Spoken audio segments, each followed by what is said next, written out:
Welcome to the Magnificast, a podcast about Christianity and leftist politics. I'm your co-host, Matt Bernico. And I'm your other co-host, Dean Detloff. Dean, I don't know, well, I guess I do kind of know what it's like where you are, but we've been snowed in down here in the Midwest for days. I'm going a little stir crazy. Yeah, we've been snowed in here in Toronto as well, but I don't know. I feel like I'm enjoying it, but I also don't have like any real responsibility apart from working from home. So Well, my son also has some days off school, so we've just been trying to keep it cool in any way we can here. We were throwing snowballs. That was a good time. And when we're not doing that, we've been playing all of the DLC from Zelda Breath of the Wild.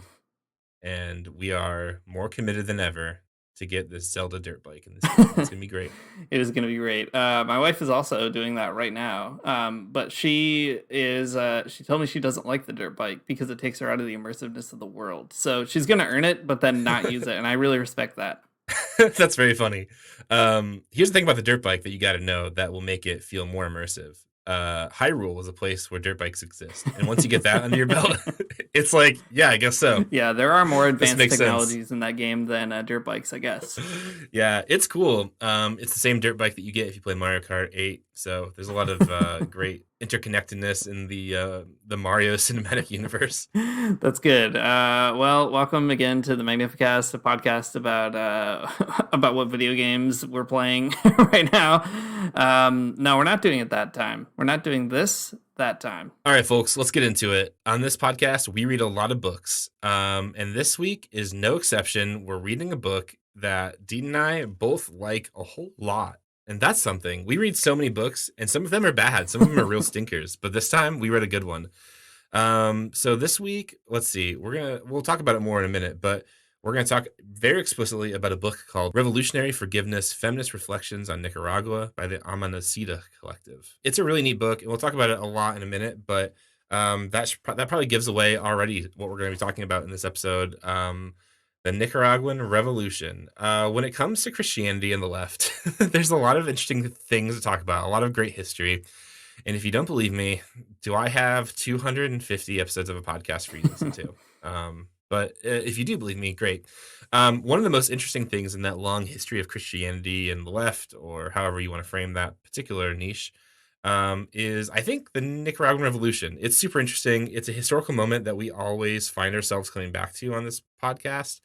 Maybe it's not the most important. I don't know. But to me, it seems like one that is incredibly important, or at least it's very important for my own brain and my own sort of self-understanding of what religion and politics working together might look like.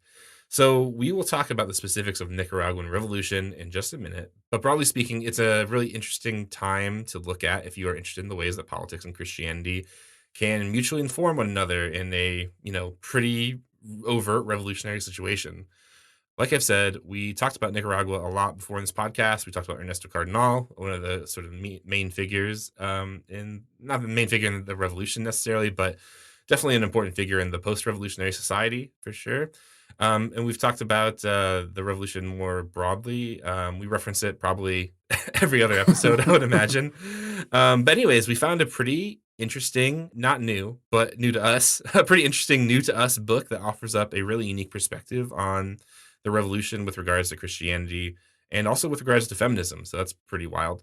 So yeah, this week we're going to do a little bit of a book report on this great book, once again, called Revolutionary Forgiveness, Feminist Reflections on Nicaragua, written by the Amanecida Collective. That is a name I will probably say wrong 1,000 times in this podcast.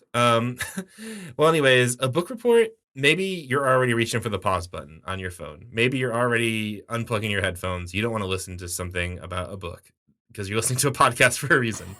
But I promise, if you stick with us, you'll hear some of the very interesting observations that a handful of theologians make about the revolution and forgiveness. Those are the two big themes that we're going to probably be talking through: revolution and forgiveness. And we'll talk about how those ideas play out in the Nicaraguan Revolution in particular, but also about how forgiveness, I think, is kind of the big one. How forgiveness ends up being like a very political idea in ways that you might not think about it in your everyday life, right? Forgiveness for a lot of Christians, especially in evangelical Christians in North America, it means, a very individualistic type of forgiveness. You go up to the altar, you get saved, Jesus forgives you of your sins, and that's great. But in this book, it works out a little bit differently, and you are gonna want to hear about how I feel like I'm a car salesman right now when I say all that. Anyways, the book is super interesting. It's definitely a cool way to reflect on a wild historical moment. But beyond the historical aspect, I think the book is really instructive in how it parses out some pretty hard ideas around revolutionary violence, around conversion, what it means to really take up a cause, and also around forgiveness and how that works out in politics. So I don't want to sell this book short as being a boring book report on a podcast, but I do want to say it's a very cool book. It's just been recently republished, I guess, by Wolfenstock, and you should go read it if you're interested in liberation theology, because I don't know, it's a perspective you're not going to hear in many other places. Yeah, and I think too, just to maybe explain why this book and not so many others on Nicaragua. I mean, they're all good. All the books on Nicaragua are good. Except they're bad. Except the The bad bad ones. ones Those are are bad bad, yeah. ones. Yeah, of course. But we've talked about some books on this podcast before. Lots of Ernesto Cardenal books about Nicaragua. We've talked to some pretty interesting folks who have sort of histories or studies of Nicaragua, like just in the last year, we talked with Stephen Hennigan, for example, about a great book he wrote about Ernesto Cardenal and some other interesting kind of literary figures in the revolution. We talked to Margaret Randall about her experience in the Nicaraguan Revolution. So there's lots of good stuff, but this book is so unique because just kind of as a form or a genre, it is written in this collective way. So it's written by basically 13 people, 12 women and one man. And we can talk a little bit more about that in a moment. But it's so cool because it is a sort of on the ground reflection that really picks up a lot of theological themes from these solidarity trips to Nicaragua. And then they're kind of reflecting back on what that means for them as U.S. citizens in particular. And I think that is such a cool approach to a book, both a theology book and a book about the Nicaraguan Revolution, right? Because it's sort of making that history active, making that moment active. And I think it's like a really cool model. I wish there were 1,000 books like this for many other countries. So anyway, we'll get to more of that in a moment. But first, we should probably talk a little bit about the Nicaraguan Revolution itself, maybe to like set the stage a bit. Let's do it. All right, so the first thing you got to know about the Nicaraguan Revolution is everything that happened before we got there, before we got to the revolution. Why did they need one in the first place? And I'll try my best to summarize a lot of history in a brief amount of time. We'll see how it goes. So Anastasio Somoza was the big bad president of Nicaragua during the Sandinista Revolution. So he's the enemy. He's the bad guy that gets everybody finally riled up enough to have a revolution. But he was actually the latest in a family dynasty of violence that had ruled the country since 1936. So a long time to be ruled by the same family. That family gained power after killing Augusto Sandino, who was like a kind of peasant folk hero who led a rebellion against a U.S. occupation of Nicaragua. So the United States had already been occupying that country for a long time. In fact, Dorothy Day, one of the founders of the Catholic Worker, had done some solidarity work around Sandino in particular. Pretty interesting U.S. connection. So that made the Somoza dynasty anyway a loyal U.S. ally because they, disposed of Sandino. And Sandino also became a symbol of resistance. So there's this kind of long tension already built into that country. The Somozas had presidential power, but even if they were out of the office, they would hold, I guess, sort of power strings because they were massive landowners and they continued to control the National Guard. So they always had power in one way or another, whether it was militarily, electorally, or through being basically the primary landowners in the country. And their rule was definitely marked by inequality, as you could guess, but also torture and executions. Maybe the example I always gave when I would teach about the revolution is Anastasio Somoza himself was a part owner of a company that took the blood of poor Nicaraguans and sold it to the United States. So literal vampiric capitalism. Somehow that's not the grossest thing that he did either, which I think is kind of surprising. Yeah, actually, there's a lot of that in this book too. Some tough stories to stomach, but yeah, it's brutal. So, inspired by the National Liberation Front, or the FLN, in Algeria in the 50s, a bunch of people and organizations founded their own FLN, or National Liberation Front, in Nicaragua in 1961 to try to oppose Somoza. And later they added Sandino's name to it to become the FSLN, or in English, the Sandinista National Liberation Front. So, really calling that original opposition to U.S. occupation in mind. And the FSLN, they were an armed movement, right? So they carried out a bunch of dangerous, violent missions for a while. And at first, that was really repellent to a lot of Christians. There was like a lot of debate in Nicaragua about whether or not that was the right thing, and also a debate within the left, right? Like the communist movement was not part of the FSLN at first, and all that kind of stuff. But eventually, the FSLN also created some other opportunities for like protest and demonstrations and that sort of thing, and got involved in urban organizing and working with the workers movement and stuff. So kind of expanded that growth to become a more invitational movement. And over time, the FSLN actively invited Christians in particular to participate, which kind of like came at exactly the right moment when liberation theology in Latin America in the 60s and 70s was like getting going. So when the revolution was like obviously going to win in 1979, even the bishops of Nicaragua made it a point to endorse the armed struggle using principles from papal documents, which is pretty wild.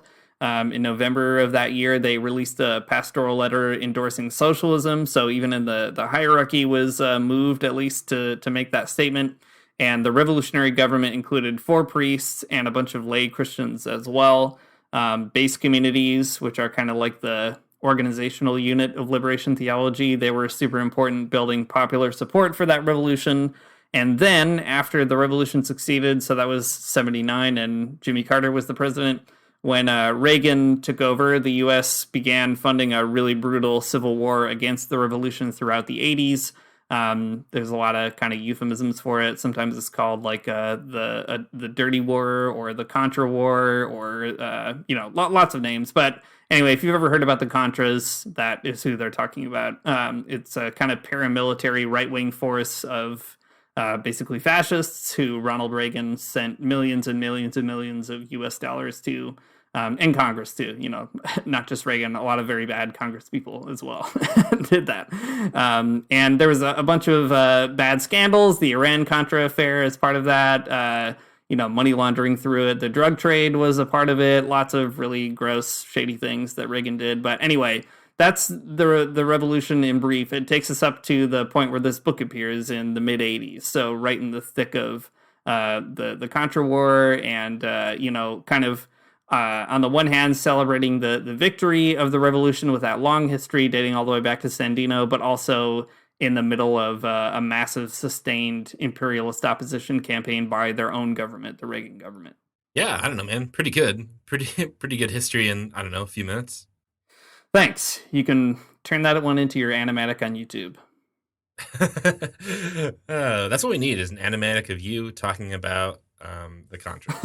Okay. So yeah, this book all takes place kind of in the early 80s.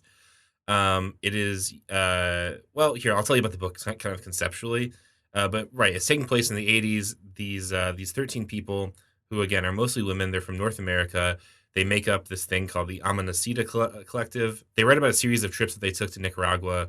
And I think there was maybe like 5 or 6 in total. Some of them went more than that. Some of them, I don't know, didn't. But anyways, this group of people from North America who all have kind of like a theological education in one way or another, from a whole handful of different types of religious backgrounds and faith backgrounds. There's, I don't know, a Unitarian Universalist. There's a bunch of Episcopalians. There's Moravian. There's a few Roman Catholics. All of our faves. They're all in there, I guess. Even some of our not so faves, but it doesn't matter. Anyways, the book is really fascinating because, let's see, it's the observations and lessons that they pull from meeting with these Christian-based communities, from meeting with people like Ernesto Cardinal, like meeting with like Tomas Borges, who is like the leader of the FSLN, and also just meeting with a bunch of just regular Nicaraguan people, right? Like that's just like all of these kind of people. They're meeting with them. They're asking them about what's happening in the country, what they think about it. They're asking them about their faith and how that kind of plays into it. So that's all fascinating, but it's all happening in the background of the early 80s. So, it's not like it's not like the revolution is over. It's like, people at one point in the book, they mention, that people still in their front yards have, like, trenches that they've dug because, like, who knows when the Contras will show up and, like, start shooting people again. So it's like, they're making these observations that are sort of, like, theologically and politically important, but they're doing them in the background of a country that's, like, still very much under siege by, US-funded right-wing death squads. So a pretty intense sort of, like, slice of history and, like, Mhm. way to talk about it. It's also really interesting, noting how the book is written. It's sort of unusual, I suppose. Usually you have, a single author and they're kind of just telling you something or another, or, they're, synthesizing a bunch of different people's takes into a book, but this is different. So the chapters are split up into thematic sections, with, like, sort of some narration in them. There's, an intro by Dorothy Zuela, which is great. But there's a section on conversion, a section on revolution, a section on forgiveness, and then a conclusion about, like, what you do with this information. But the cool thing about the book is that the narration is always kind of relying on bits of personal writing and reflection from members of the collective around these topics. So, like, the book is like trying to sew together a bunch of diverse opinions and ideas and thoughts and takes all at once. And it is such a cool way to write a reflective book like this because you get, like, instances where the members of the collective are bringing different observations or even outright disagreeing with one another about what they think is happening or what they think is, what should be drawn from this kind of thing. So it's a pretty cool book conceptually, and also it's a great, like, kind of artifact of the time. I'm really excited about it. Yeah, like I said, I wish there were more books like this, just being able to I mean, there's so many things about it that make it really valuable. Like being able to be a voice of a collective is already very interesting, like you get a window into the conversation that's happening among a group of folks who've been together for a long time. You also get, I think, yeah, that diversity of opinion that is so interesting. It's kind of like it's not the same as reading the Gospel in Solontaname, for example, but there's something similar there in that the energy of the dialogue allows different issues to emerge that might not emerge in the same way if you were just like, a philosopher or theologian trying to like make an argument. Like Yeah. this is like when they talk about violence, for example, they're talking about an issue that they all have different experiences with, different interests in, and the way that they're going to negotiate that is so different than trying to convince like an imaginary audience or something. So it's really neat, and again, being a product of that solidarity trip or series of trips by different people at different times, it also just kind of reveals so many things. And like I said, I wish more people were able to write this kind of thing. It would be so neat to just have more records of, what do people make when they go to another country. One thing I love doing, like maybe I have too many books like this on my shelf, but like I love reading memoirs of missionaries who have been involved in solidarity work at different points in their life, because like that particular genre just gives you a really unique lens, I think, on things like liberation theology, right? It's not just a bunch of ideas or doctrines or commitments, but it's a living movement with actual human beings involved. And yeah, just having kind of the dispatches of that and having people reflect on it from, my own context as a US citizen or a person in Canada, it makes all the difference for thinking about how we would also relate to something like that. So it's not just, out there somewhere else. Hmm. Totally. Well, let me give an example about how, like, this particular way of writing a book actually activates theology in a really particular way, and also tells you about history in a way that's, I think, very interesting. Okay, so listeners of this podcast will know I'm not a huge fan of reading theology. I think it's boring and usually it feels very inconsequential. But this book makes me feel very convicted about it. Maybe I'll feel differently about it. Or maybe if there are more theology books written like this one, I would feel differently. But okay. Anyways, so I mentioned a minute ago that the very first chapter is about conversion and the second chapter is about revolution. And those two chapters are really intensely interconnected, in a way that I think is, at least was to me, a bit surprising, or it didn't initially make sense to my brain, but then I got into it and I figured it all out. So instead of reading an excerpt from the section on conversion, though, I want to talk about the section about revolution because it kind of brings them together in this way that is super helpful for me to think about them. Okay, so conversion. If you're not a church person, Again, great for you. Living, I guess, an amazing life, unsettled by the psychic damage that the church has given me.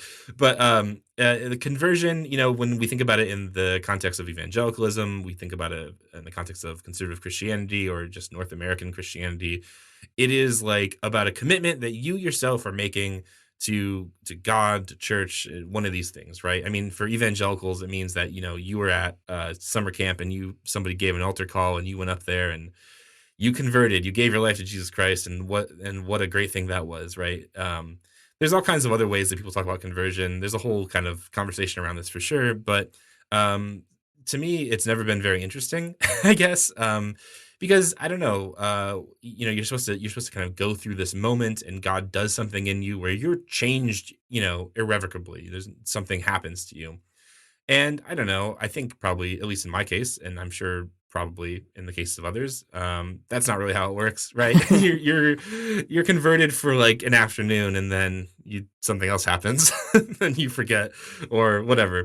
Anyways, this book has a lot to do with conversion, and there's maybe a little bit of a different meaning going on here, but it ties in directly with sort of a commitment to a revolutionary society that makes me very excited. All right. This is the very first paragraph of this section on revolution. So the narrator, I mean the collective as a whole, I guess, is writing this part, but they say this: conversion is not the interiorized result of a magical zap by God. We are not spiritual renegades one day and saints the next. Our lives and our faith are more complicated. Conversion is a difficult process of spiritual transformation which involves the turning around of our commitments and priorities as sisters and brothers in the human family. Conversion has to do with where we put our money, time, and our energy. Okay, so conversion is not a thing that happens all at once. It's a thing that you kind of practice. It's a commitment you take up day after day. Very interesting. I like this.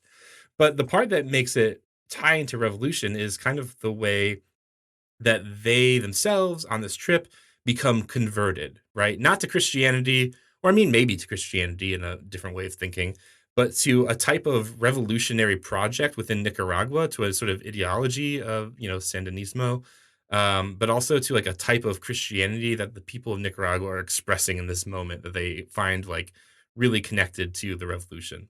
So that section about conversion is followed right by like one of these excerpts from one of the members of the collective. So her name is Anne, which is not super important, but there it is. Anyways, so they on this trip in Nicaragua, they go and meet with this group of mothers called Mothers of Heroes and Martyrs. So in the sort of moment in the 1980s, this is a group of women who have lost family members to the revolution in one way or the other. So they're all kind of telling these stories about their family that have, like that they lost. And this is like what starts swaying some of these people, these members of the collective. So I guess I'll read this bit here. The third woman to speak to us said, "After the triumph, my son was the triumph is the end of the revolution. I guess like they oust Somoza. Um, things are still up in the air, but anyways, that's what the triumph means. After the triumph, my son was in the reserve battalion because he didn't want to see the people exploited by the Contras. In 1982, in the mountains, at the age of 18, he fell in combat. They brought my son to me dead. We're still suffering the same way. My son grew up having a gun in his hands." And after that, it says this. This is the reflection from one of from the collective as a whole. "What do we know about revolution, we who are North Americans, US citizens? What in our lives prepares us for meeting the people and hearing the stories of revolution in Nicaragua? Many or most people in the United States view revolutions and their causes in abstract and monolithic terms. For instance, believing that all revolutions have their roots in communism or atheism, and that all are somehow caused by the Soviet Union." So they go on to talk about how like these moments of like talking with the mothers of like I guess fallen soldiers and the revolution, it like wins them over. They are committed. It's not like a zap moment, but it is a moment where they there's more of a rupture in their life, and they find this kind of new moment to live differently and to this new revolutionary possibility. I think it's very cool. It's such an interesting way of talking about conversion. It's also such an interesting thing to kind of bring to the table where it's like, what do people in North America know about revolution? Not much. And but how do you become converted? What do you do? What do you do as somebody who lives in the imperial core, hearing these types of stories? And like, what can you do other than being converted by them? Right? Like you're won over. You feel like their cause is maybe now part of your cause. Yeah, the stuff on conversion is really interesting in this book in general because you're kind of invited to participate in that process with the authors. There are so many stories of them coming to terms with their own identities as white citizens of the US and women in the US, and in some cases, lesbians in the US, really going to a totally different country and trying to parse out, what do those identities mean in a country like revolutionary Nicaragua. And it's so interesting to see them kind of allow all those things to get mixed up together. Like through their own process of conversion, they're able to interrogate their own identities, but they also don't lose their position of criticism as well. We'll talk about that in a minute, maybe. Like they have some really cool reflections on maybe the shortcomings of the revolution in some aspects, but it's really neat to just be able to be allowed to see some of the vulnerability of the authors here, who are really willing to just share what challenged them, what kinds of things they learned up close with the revolution, and figure out what it means to be a person in the United States on the other side of that kind of trip. Yeah, totally. I mean, they are very vulnerable in their reflections. There are some parts, even in the early on sections of the book, where some of them are very frustrated. I think Hmm. with Nicaragua. I mean, and you can kind of see they are very open to telling you that like their privilege is like shining through. They're very annoyed by, I don't know, having to carry around toilet paper, for example, or something, right? Hmm. They're pretty open about that. Um, but they also have some really interesting things to say. I mean, this is a um, this book has it's written from this sort of like feminist liberation theology perspective, which I think is very cool. I'm all about it. It does not foreground the role of like capitalism necessarily. I mean, it talks about it. Obviously, you can't really talk about the story without, but it does foreground a lot of really interesting conversations though about racism and sexism, and also like homophobia and heterosexism.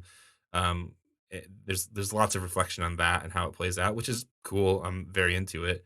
Um, yeah, I don't know, Dean, do you wanna talk about any of those spots? Maybe we can start talking about the racism section? Yeah, for sure. I mean, the racism section is really interesting. So I mentioned, when they're kind of going through that conversion process, they gain a lot, but they don't give up a kind of critical perspective too. And one thing they're interested in going through Nicaragua is also paying attention to the minoritized people and people on the margins as well.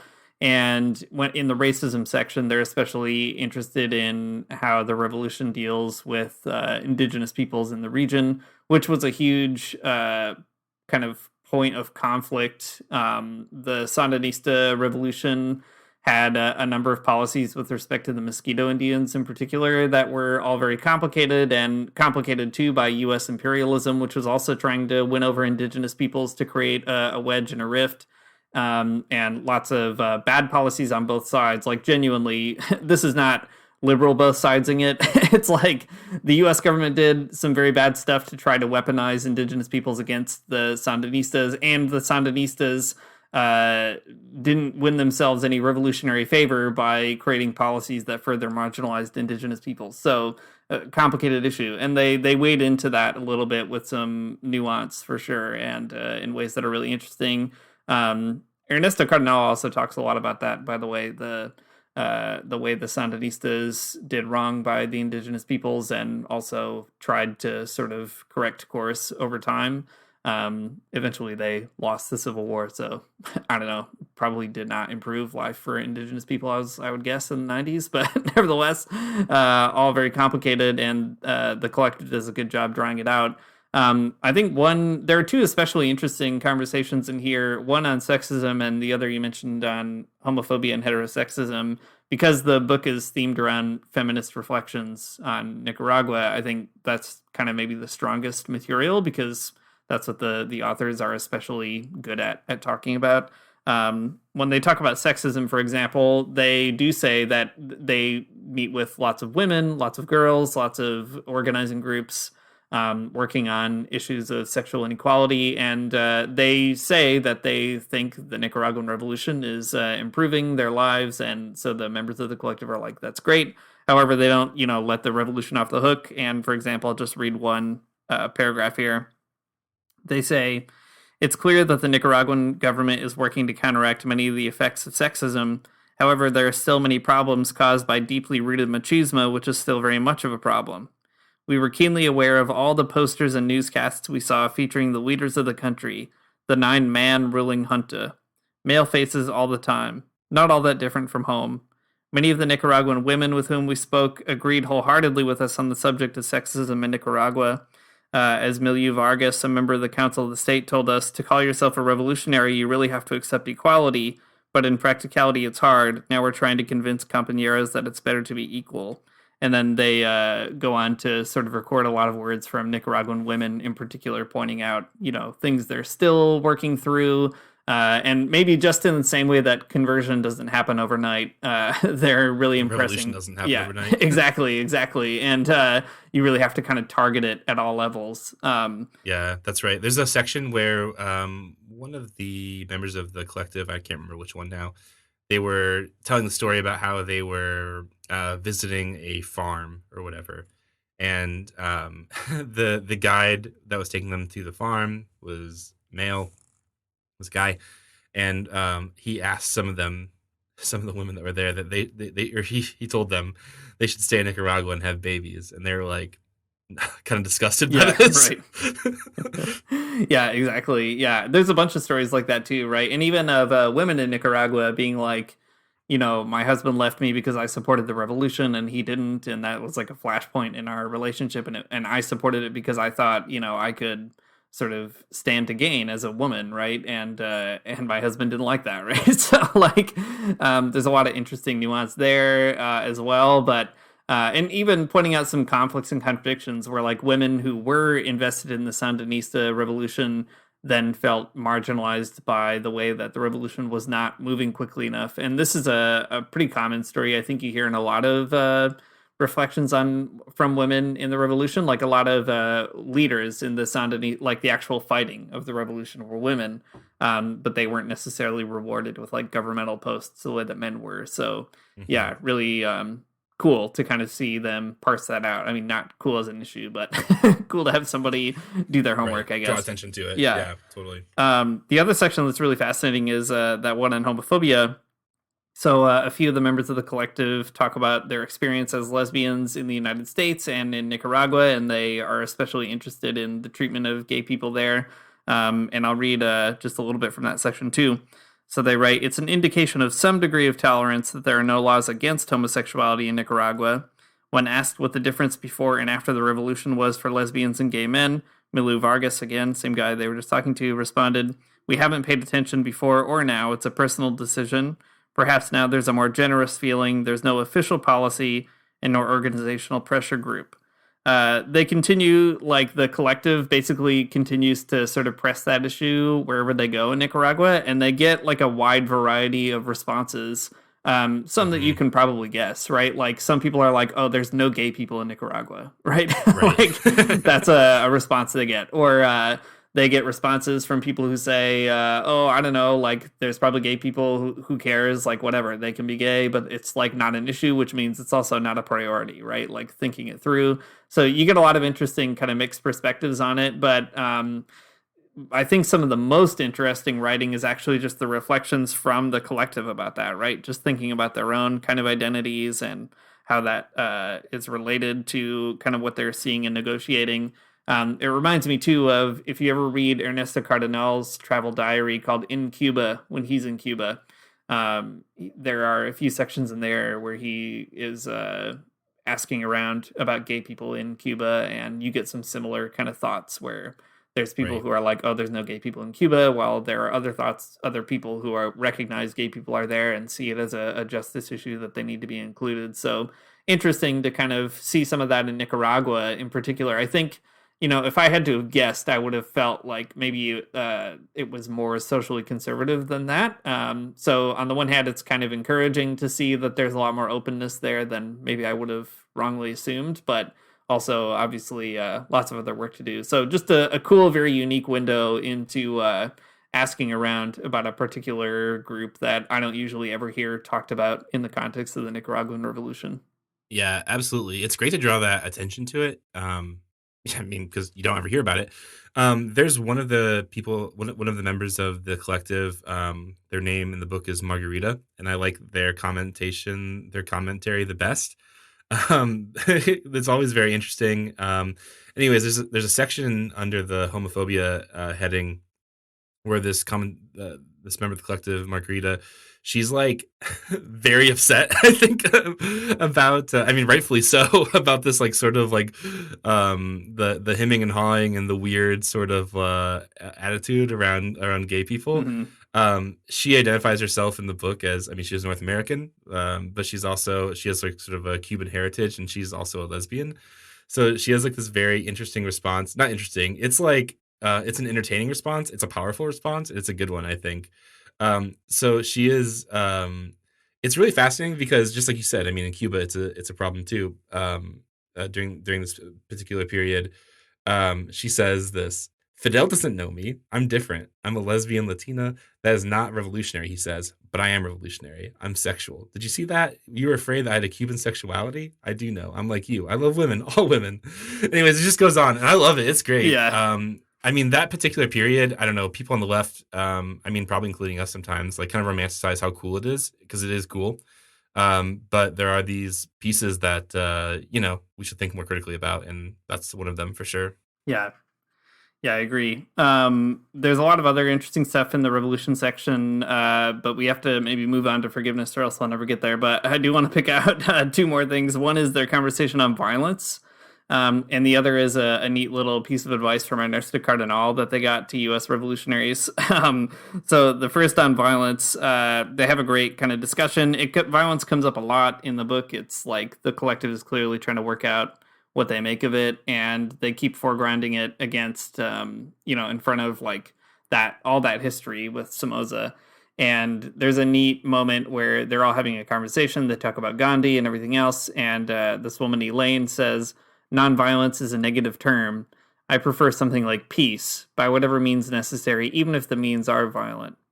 Plus, I think that we need to make a distinction between violence used to exploit people in an oppressive situation and violence used to defend and liberate oneself from a destructive and dehumanizing situation. In my opinion, these two types of violence are not the same thing, and to use the word violence for both situations obscures this. The violence versus nonviolence issue is not an issue for me." And they kind of go on to have a really interesting debate about like the discourse around pacifism in general, and like pacifists who are able to see connections between broader structural issues and ones who can't. And eventually the collective has this kind of really interesting observation where they say, we are critical of certain aspects of the nonviolent movement in the United States. What many of us see as missing in the nonviolence movement of the predominantly white, male, radical Roman Catholic left is a liberation perspective that includes an analysis of the connections among, as Margarita pointed out, again, very cool lady, imperialism, militarism, and capitalism on the one hand, and classism, racism, sexism, and heterosexism on the other. Those of us who work from an explicitly feminist perspective find we cannot accept an analysis that does not take into account the effect of its pronouncements have on the oppressed, particularly on women of all colors and children. So just a super interesting reflection. And I think like it's true, when we think about the face of nonviolence in the US, that conversation is often dominated by white Roman Catholic radical males. There's some other white Roman Catholic women involved for sure too. Dorothy Day and lots of really cool nuns. But, it's worth pointing out that like, I don't know, they went to Nicaragua, they had this conversion experience, and they sort of came back with that by virtue of, that kind of feminist engagement. Totally. Well, in this revolution section, before we move on, Ernesto Cardinal gets the last word, which is cool. Good for him. I think it's pretty fun, actually. So, they bring this kind of conversation about sort of revolutionary Christians and their role to play in the revolution, which, like Dean said a while ago, they did. Christians did all kinds of things in the revolution, even took up arms, and isn't that fascinating, actually? Anyway, so they brought this to Ernesto Cardenal. And they'd say, Ernesto Cardenal, this is great. We love this idea. But the thing is, have you seen Christianity in the United States? They say. I mean, not really. They don't say that, but basically that's what they're trying to say. Christianity in the United States, it's embarrassing. It's regressive. It is not. There's not a lot of revolutionaries to be found within those movements. And this is like the thick of Reagan era. Yeah, exactly. So not as bad as now, but pretty bad. Anyways, so Ernesto Cardinal is trying to push back and telling them, well, the church everywhere has this problem where there are some people who are in the church who are progressive and they want to, do the work of justice, and some people don't. And he kind of says this in a few different ways. And they, the members of the collective are really like, they're really giving Cardinal a hard time. They're like, but like, are you sure? Have you seen these churches in the United States? They are very bad. And Ernesto Cardinal has this kind of this insight. And I think it's, on the one hand, very simplistic, but a pretty good observation just the same. So this is how it goes. Ernesto Cardinal is quiet for a moment, and then he nods. But you in the United States can be revolutionary. And the progressive revolutionary Christians there, just as here in Nicaragua, know you can. It's the same church throughout the world. There are those who work for and those who work against basic social change. Each of us must decide which side are we on, mustn't we? So Ernesto Cardinal, you could draw statistics about the amount of Christians according to which denomination vote for which party or who are involved in what type of politics. You could pull all those complicated things out. But Ernesto Cardinal just gives us the most simple point that some Christians are reactionary and some aren't. Which one are you going to be? And I appreciate it. Yeah. It's good, right? I mean, the conversation about Christianity as a political force in the United States is a very interesting one to have, and I'm here for it, and I want to have them in depth. But on the other hand, when it comes to organizing, when it comes to like doing something, that's really the question you need to be asking yourself, right? That's the question about it's a question about revolution, I guess, in whatever that word might actually mean in the sense of the United States context. But it's also a question about conversion. Which side are you on? Are you on the side that actually wants to do justice, or the other side that doesn't care? And that is, I don't know, maybe a good cap on how conversion and revolution are interconnected ideas. Yeah, I love it too because it is so tongue in cheek from Cardinal, who does have a good sense of humor for sure. But like, he had lived in the United States for quite a while before moving back to Nicaragua, so it's not like he didn't know what he was talking about. And I think the challenge is a good one to pose, right? Like, I don't know, like before the FLN and when they were in the thick of Somoza and the church was also benefiting from that relationship in a lot of ways, it probably seemed even more impossible there than it would have in the US. So, it's good to pose that very simplistic question sometimes. Which side are you on? The classic one. It's the most important question, I've got to say. All right. Let's move on to talking about the section about forgiveness. We'll probably have to speed through it a bit because we're already we talked about revolution too long, which is always our problem. All right. So the section that is towards the end of the book is about forgiveness, and it's a really fascinating one with a lot of interesting things. So let me just get right into it. This is how the chapter opens. This is an observation from Laura from the collective. I learned in Nicaragua that forgiveness is a revolutionary virtue. It is revolutionary not because everyone is forgiven or because forgiveness is all in God's hands. Rather, God is part of the revolution. Forgiveness is revolutionary because the former victims of an unjust system, such as that of Somoza, are able to see the systematic character of victimization and recognize thereby their former oppressors also as victims.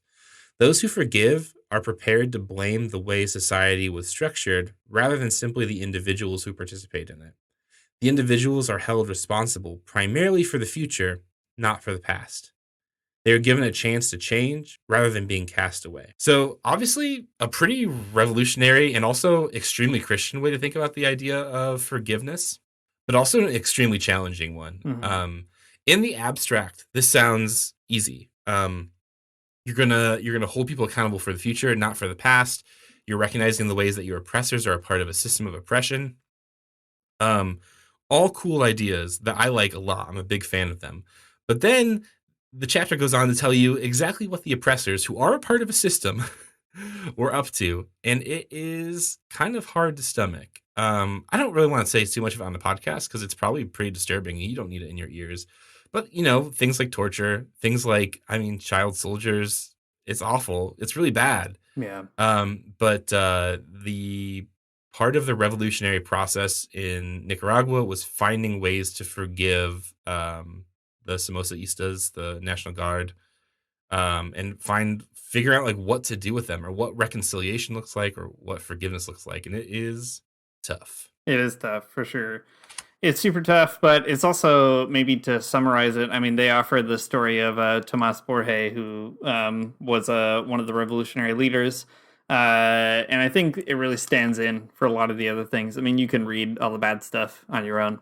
But this is a great summary. So they say the story of Comandante Tomas Borge and his torturer has become for our times a parable of forgiveness, no less revealing than Holy Scriptures. After the triumph in 1979, the new Minister of the Interior, Tomas Borge, was visiting the prisons which housed members of Somoza's National Guard, visiting the leaders of those who had tortured and murdered up to 50,000 Nicaraguan women, men, and children during the insurrection. It is reported that on one of his visits to the prisons, Comandante Borge came upon the guardsman who had tortured him. He was, brutally tortured, by the way. Yeah. When the guardsman realized that Borge recognized him, he asked, "What are you going to do to me? What is your revenge?" Borge responded by extending his hand. "I forgive you. That is my revenge." He talks a lot more about it. And also, you can read a great book by Borge called Christianity and Revolution, which is about his own faith and revolution. It's really fascinating. But yeah, I mean, it's a good kind of stand-in parable, I guess, for the kind of courage of the revolution as a whole, really contained in that one moment. Hmm. Yeah, here's one more thing to illustrate this, maybe, I guess, just a bit more. Okay, this is in an observation from one of the members of the collective named Laura, who went to a prison in Nicaragua. She went to sort of like a medium security prison. They talk about this quite a bit. Anyway, so she says this: the 50 inmates of this unguarded, unfenced prison cooperative were members of Somoza's National Guard and/or the CIA-backed Contras. The prisoner who spoke with us was one of Somoza's bodyguards. The man's violent past was beyond question, but there he stood, speaking with love about his country, his family, his fellow prisoners, and his future. I was screaming inside. How can he be forgiven? How can the poor of this country, of any country, forgive? I began to question my own work with prisoners. Laura, you learn later, is a person who's interested in prison ministry. So it's interesting, a vulnerable moment. Mm-hmm. I began to question my ability to forgive myself, an upper middle class white woman, and I began to ask myself, what is prison ministry? What is forgiveness? If we incarcerated all the wealthy, greedy business people and all the members of the Reagan administration and Mr. Reagan himself, would I still be interested in prison ministry? Would I care if these people lived or died? My answer after our experience in Nicaragua and after a lot of thought is yes, because I now recognize that ministry with the oppressor is also a part of the process of systemic change. This is such a interesting thing. I mean, I feel like this is not too far off from some things we've said in the podcast even last week, right? Like the whole point of loving your neighbor or loving your enemy, right, is to make sure that they can't hurt other people or hurt themselves because, forcing people into poverty twists your soul up in all kinds of bad ways and it makes you a really horrible person and probably hard to live with yourself. But this observation is maybe along the same lines, but I think it draws out just how like difficult that type of work is. And it's definitely not something that happens overnight. Um, it's also worth saying too, prisons are very complicated things, especially in a post-revolutionary situation. But given the picture of prisons that they paint in this book are radically different than anything in the United States, I guess. Rehabilitation. I'm not like trying to be an apologist for prisons or anything, but I guess what I'm trying to say here is that there's like a real different idea about what incarceration is about in this sort of post-revolutionary situation that is worth drawing out a bit. Yeah, for sure. I mean, I think it's actually very hard to have this conversation in abolitionist circles, but it is important. I think, I could be wrong about this. My feeling is abolitionists haven't really gotten around to having this very hard conversation in a big way, but maybe one day they'll have to. But it is complicated. Like, I don't like prisons. I think that they're very bad. They don't do what we think that they do, and so on. I'm an abolitionist. It's all true. But when I talk to people who are involved in Global South stuff, they often think that that is very absurd for lots of reasons. They think it's absurd because, what are you going to do with all of Somoza's National Guard after a revolution? They think it's absurd because, in lots of countries with little resources that do face a threat of fascism, they feel they don't have any other options.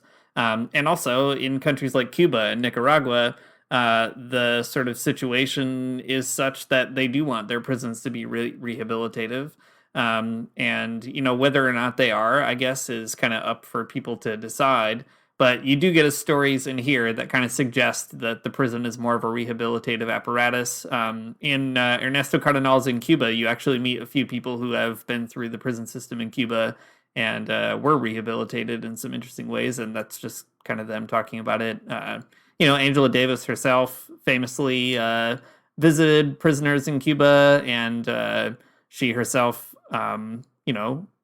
was a communist, is a communist in solidarity with countries that also had prisons and so on. And she spent a lot of time talking about mass incarceration in the U.S., but not a lot of time talking about incarceration in those socialist countries. So all that to say, I'm not saying, but what about the good prison or something? So Yeah, exactly. don't get me wrong, but what I am saying is it's actually very hard to talk about it with those kinds of situations in mind. And this book is great because it just adds a good wrinkle to kind of to show that we have a lot of work to do to really come up with, none of these are immediate concerns. We don't have a revolution on the horizon in the United States or Canada. It's not anything we have to worry about right now, but it means we have a lot of things to think about. That's all.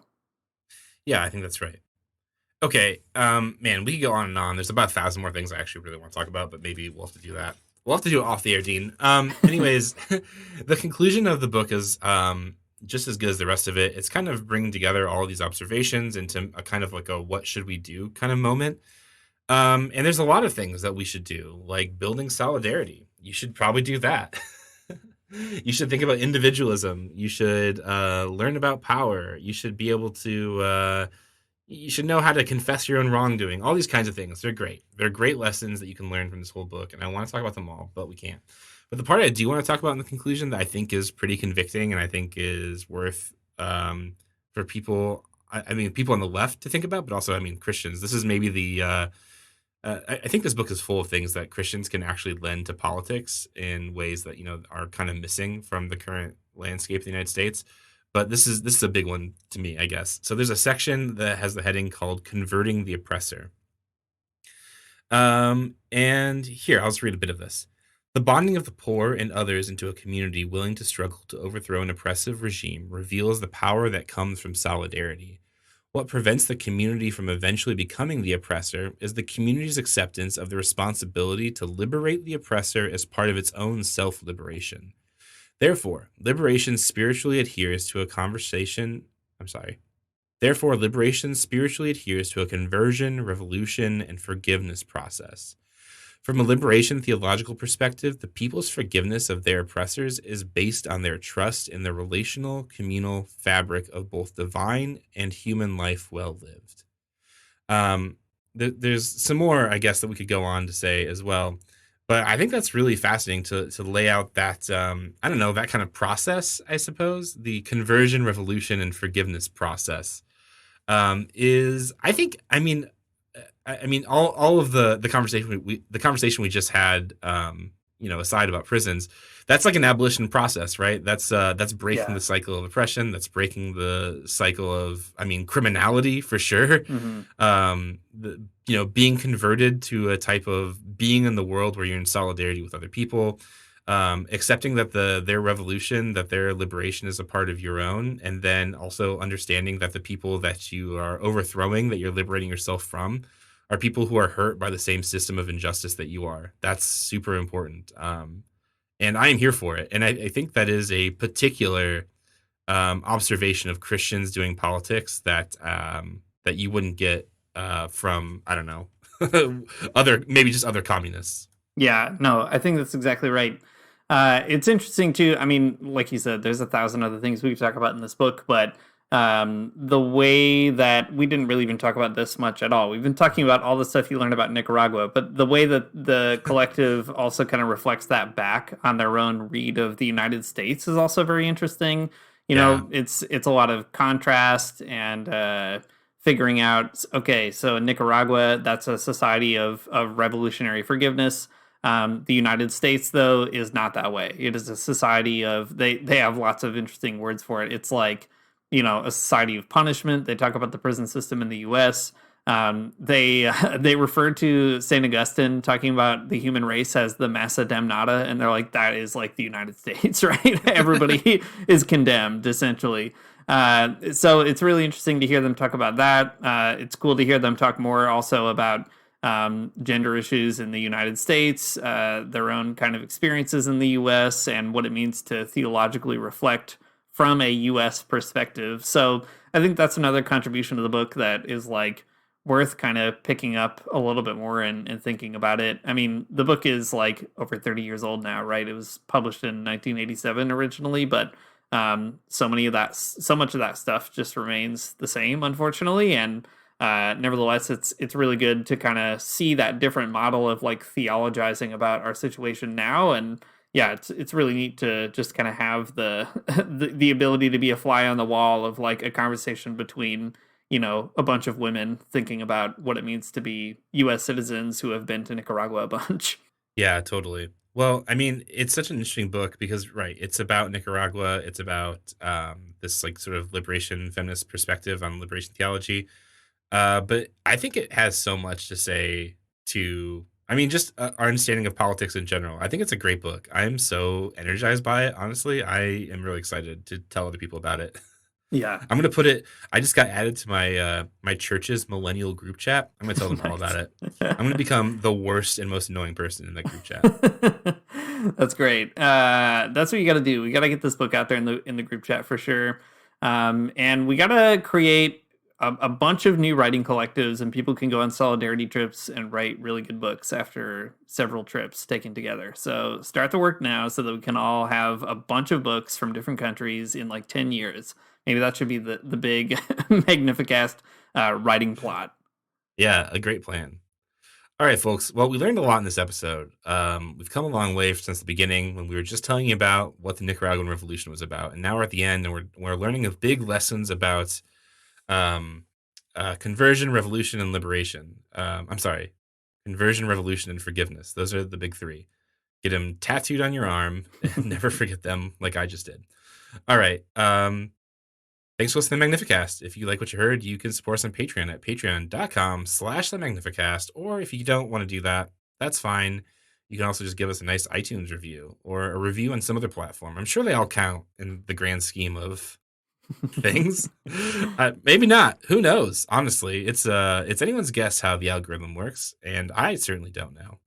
Our intro music is by Amaria Armstrong, and our outro music is by The Illogical Spoon. We'll see you next week.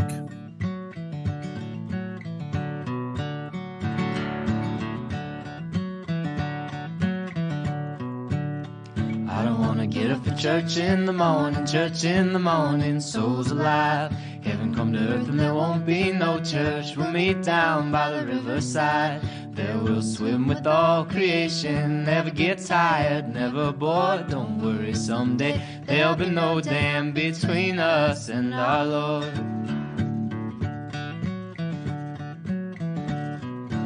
Jackson, keep your hoods up. Keep your hoods up and you stay up late. In Jackson, you keep your hoods up. Well, you keep your hoods up and you stay up late. Oh, don't mind a cold night, but we might mind if you leave too soon. So come on now, it's still early. At least I would have